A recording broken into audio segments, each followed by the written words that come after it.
হাজার হাজার বাড়ি ঘর জ্বলে পুড়ে ছারখার হয়ে যাচ্ছে। হাজার হাজার হেলিকপ্টার দিয়ে পানি দেওয়া হচ্ছে। দমকল বাহিনী আমার ভাইরা পানির পর পানি দিয়েও তারা নিভাইতে পারছে না। একের পর এক এলাকা পুড়ে ছারখার হচ্ছে। কেন? বলে যে এখানে বেশি গুনাহ হয়, জুলুম অত্যাচার চলে, ওই জায়গা আল্লাহ তাআলার গজব নেমে আসে। চিল্লা বলেন ঠিক কিনা? আমার ভাইরা ওদের মদতে আমার ভাইরা গাজার মধ্যে হাজার হাজার নারী পুরুষ মুসলমানদেরকে বৃষ্টির মতো গুলি করে হত্যা করা হয়েছে, ক্রাশ ফায়ার করে বিদায় করে দেওয়া হয়েছে। বিল্ডিং এর পর বিল্ডিং উড়াইয়া দিয়ে হাজার হাজার গাজায় নারীদেরকে শিশুদেরকে দুনিয়া থেকে বিদায় করে দিয়েছে ওই ইসরাইল। কার পরামর্শে? ওই আমেরিকার পরামর্শে। আল্লাহ পাক দেখা দিলেন বছরের পর বছর গাজার মধ্যে আক্রমণ করে যেই দৃশ্য তৈরি করেছ, আল্লাহ রব্বুল আলামিন একদিনের মধ্যে ওই লস এঞ্জেলের মধ্যে আল্লাহ রব্বুল আলামিন মুহূর্তের মধ্যে দেখা দিয়েছেন সেই পরিবেশ। চিল্লা বলেন ঠিক কিনা? মানুষের জীবনে সবচাইতে বেশি যেই জিনিস দরকার আল্লাহ রব্বুল আলামিন ওই জিনিস অ্যাভেলেবেল করে দিয়েছেন, ফ্রি করে দিয়েছেন, বান্দার হস্তগত করে দিয়েছেন। বলেন দেখি, যখন বান্দার অক্সিজেন দরকার হয়, আমার ভাইয়েরা, এই যে অক্সিজেন বান্দার দরকার, এই অক্সিজেনের জন্য বোতলজাত করার দরকার হয় না, কোনো হসপিটাল যাওয়ার দরকার হয় না। বান্দা ঘুমন্ত অবস্থায়ও কোনো ধরনের অক্সিজেন বান্দা বোতলজাত করে পরে রাখতে হয় না। বান্দা ঘুমন্ত থাক, বান্দা চলমান থাক, যেখানেই থাক সজাগ থাক, ঘুমন্ত থাক, যেখানেই থাক না কেন, সর্ব অবস্থায় বান্দার জন্য আল্লাহ রাব্বুল আলামিন সুন্দরভাবে অক্সিজেন আল্লাহ পাক সাপ্লাই করছেন। জোরে বলেন ঠিক কিনা? এই যে অক্সিজেন আল্লাহ পাক সাপ্লাই করলেন, যেটা সবচাইতে বান্দার বেশি প্রয়োজন। আমার ভাইরা, কেন এই অক্সিজেন এত সাপ্লাই করলেন? কারণ বান্দা তার দাসত্ব করতে, আল্লাহর ইবাদত করতে যাতে করে কোনো সমস্যা তৈরি না হয়। আমার ভাইয়েরা, মানুষ তার দাসত্ব করবে, মালিকের গোলামি করবে, এই গোলামি করতে গিয়ে যাতে করে বান্দার কোনো সমস্যা তৈরি না হয়, এই জন্য আল্লাহ রাব্বুল আলামিন বান্দার জিন্দেগিতে যা দরকার সব কিছু আল্লাহ পাক সুন্দরভাবে 24 ঘন্টা আল্লাহ পাক সাপ্লাই করে দিচ্ছেন। বান্দা ওযু করার জন্য যাবে, গোসল করার জন্য যাবে, বান্দা পানি পান করা দরকার, আল্লাহ রাব্বুল আলামিন পানির ব্যবস্থা করলেন। বান্দার অক্সিজেন দরকার, বান্দার অক্সিজেন দান করলেন। বান্দার পোশাক দরকার, পোশাক আল্লাহ পাক দান করলেন। আল্লাহ রাব্বুল আলামিন বান্দার জিন্দেগিতে যা দরকার আল্লাহ রাব্বুল আলামিন সব দান করেছেন। আল্লাহ রাব্বুল আলামিন সূরা নাবার মধ্যে বলেন, وَجَعَلْنَا اللَّيْلَ لِبَاسًا وَجَعَلْنَا النَّهَارَ مَعَاشًا وَبَنَيْنَا فَوْقَكُمْ سَبْعًا شِدَادًا وَجَعَلْنَا سِرَاجًا وَهَّاجًا। আল্লাহু আকবার বলেন। আমার ভাইয়েরা, এই বান্দা, গোটা পৃথিবী যদি অন্ধকার হয়ে থাকে, এই গোটা পৃথিবী অন্ধকার হয়ে গেলে বান্দা কাজের ক্ষেত্রে ব্যাঘাত ঘটবে। এই জন্য আল্লাহ রাব্বুল আলামিন সুন্দর একটা সূর্য দিলেন, বান্দার কাজের যাতে করে সমস্যা না হয়, বান্দার কাজের ডিউটি করতে কোনো সমস্যা তৈরি না হয়। ওইদা কুদিয়াতিস সালাত ফান্তাশিরু ফিল আরদ, বান্দা যখন নামাজ আদায় করবে, নামাজের পরে বান্দা জমিনের মধ্যে বিচরণ করবে কাজ করার জন্য। আর যখন কাজ করার জন্য যাবে, বান্দার যেন কোনো সমস্যা তৈরি না হয়, এই জন্য আল্লাহ রাব্বুল আলামিন আসমানে একটা লাইটের ব্যবস্থা করলেন। লাইটের ব্যবস্থা আল্লাহ পাক করে দিলেন। আমার ভাইয়েরা, আল্লাহ পাক বলেন, ও বান্দা তাকায় দেখো, এই দুনিয়ায় যা কিছু দেখো সব কিছু তোমার জন্য বানাইলাম, একটু গবেষণা করে দেখো সব কিছু তোমার জন্য। আল্লাহ রাব্বুল আলামিন বলেন, হুয়াল্লাযী খালাকা লাকুম মা ফিল আরদি জামিআ।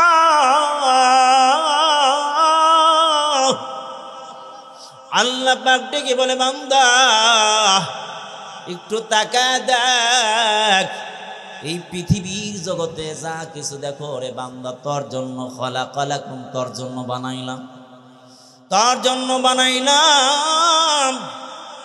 ও বান্দা, প্রশ্ন হতে পারে আল্লাহ আমার জন্য বানাইলেন, যা দেখি সব যদি আমার জন্য বানায় থাকেন তাহলে আমারে বানাইলেন কার জন্য?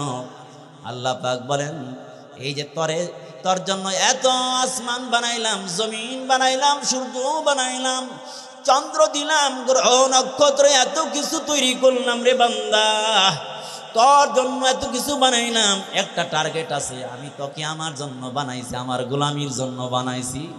ওয়ামা খালাকতুল জিন্না ওয়াল ইনসা ইল্লা লিয়াবুদুন।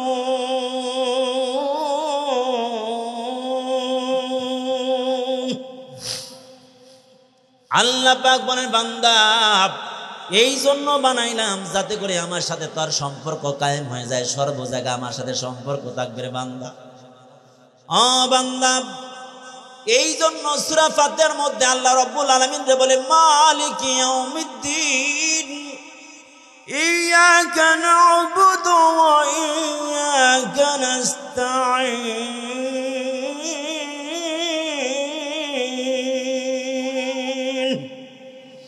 আমরা প্রত্যেক দিন 5 বার নামাজে যত রাকাত পড়ি, প্রত্যেকটা রাকাতে আমরা পড়ি মালিক ইয়াউমিদ্দিন, ইয়্যাকা না'বুদু, তোমারই দাসত্ব করি। কার দাসত্ব করি? জোরে বলেন কার? আল্লাহ পাকের দাসত্ব করি। ওয়া ইয়্যাকা নাস্তাঈন, দাসত্ব করি। আল্লাহর সাহায্য চাবো কার কাছ থেকে? আল্লাহর কাছ থেকে সাহায্য চাই।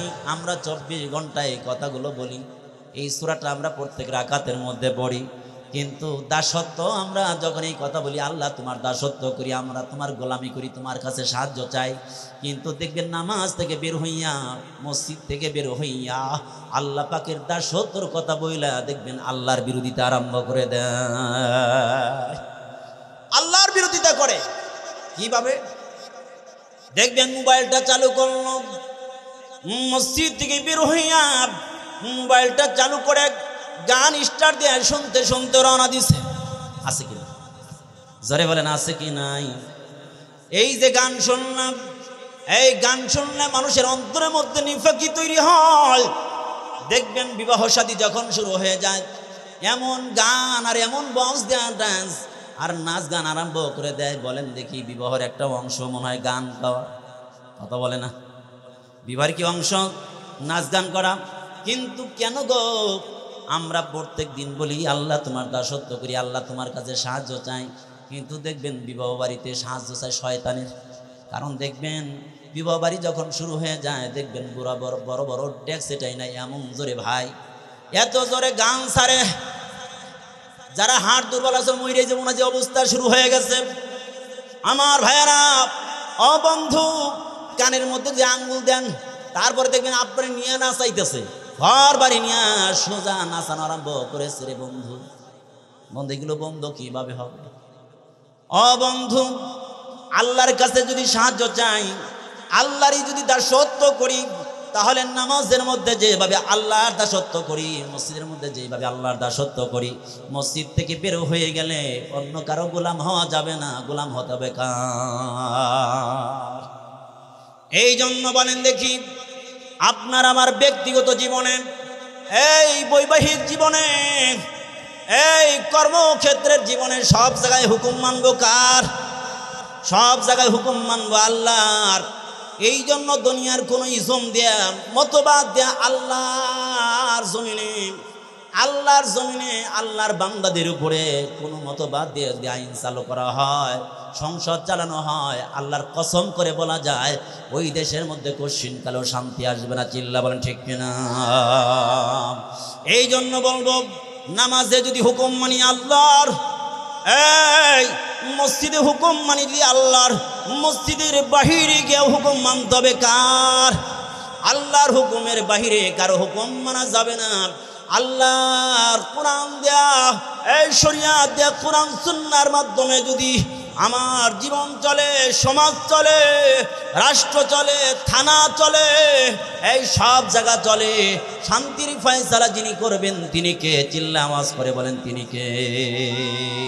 এই যে দেখতে পেয়েছেন আমার ভাইয়ারা, গোটা বিশ্বের সবচাইতে অপরাধ আর এরকম ভাবে গুনার আক্রাস যেই জায়গাটা সবচাইতে বেশি গুনাহ হয়, ওই জায়গাটার নাম জানেন?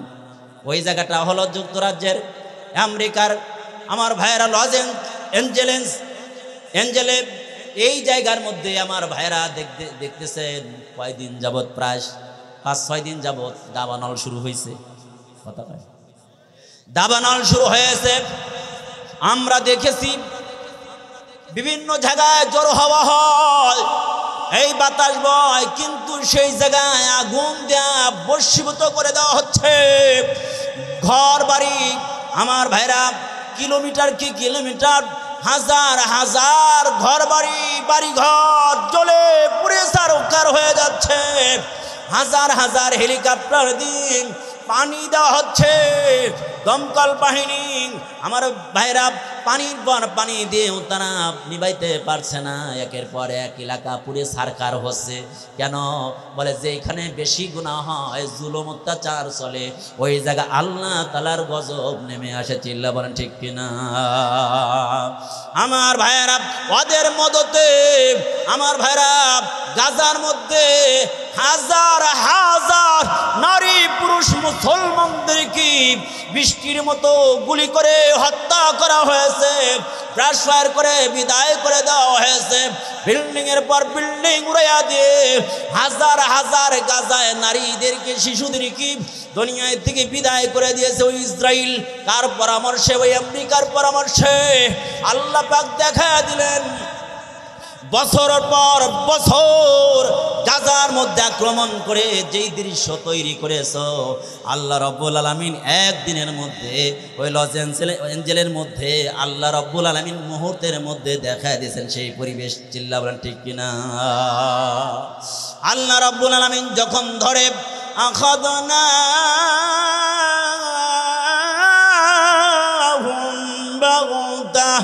আমি ধরি তো ধরি না, কিন্তু ধরলে পারে সারি না। যখন সীমানা লঙ্ঘন হয়ে যায়, আমি আল্লাহ তাআলা ধরলে ও আর কোনোদিন ছাড় পায় না। আমার ভাইয়েরা ও বন্ধু, এই যে ফিরাউন জুলুম করতে করতে করতে করতে এক পর্যায়ে বনি ইসরাইলের